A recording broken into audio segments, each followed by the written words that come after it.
Hello বন্ধুরা, কেমন আছো সবাই? আজকে আমাদের বাড়িতে রাতের মেনুতে হচ্ছে চিকেন। বরের আবদার হচ্ছে আজকে বউয়ের হাতের চিকেন কষা খাবে। অনেক দিন বউয়ের হাতের রান্না খায়নি তো তাই। ওদিকে মা সমস্ত সবজিপাতিগুলো কাটাকুটি করে দিচ্ছিল। এদিকে আমি মাংস ভালোভাবে ধুয়ে নুন হলুদ মাখিয়ে এদিকে দেখো অলরেডি মাংস রান্নাও শুরু করে দিয়েছি। এদিকে মশলা কষানো চলছিল।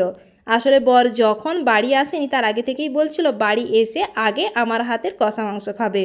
আসলে অনেক দিন বাড়ির হাতের রান্না খায়নি তো তাই। তো দেখো এদিকে অলরেডি মাংস কষানো হয়ে গেছে, চলো ওর মুখ থেকেই শুনে নিই কেমন হয়েছে। কষা মাংস এই যে দেখো একজন তো বসে গেছে অলরেডি, আর এই যে একজন ছুটছে খাওয়ার জন্য। তো টেস্ট করে দেখো কেমন হয়েছে। গরম আছে কিন্তু একটু ফু দিয়ে দিয়ে খাওয়াও। ঠিকঠাক নুন, ঠিকঠাক ঝাল, ঠিকঠাক একদম। ডোডো কেমন হয়েছে? ভালো ঝাল লাগছে? হ্যাঁ।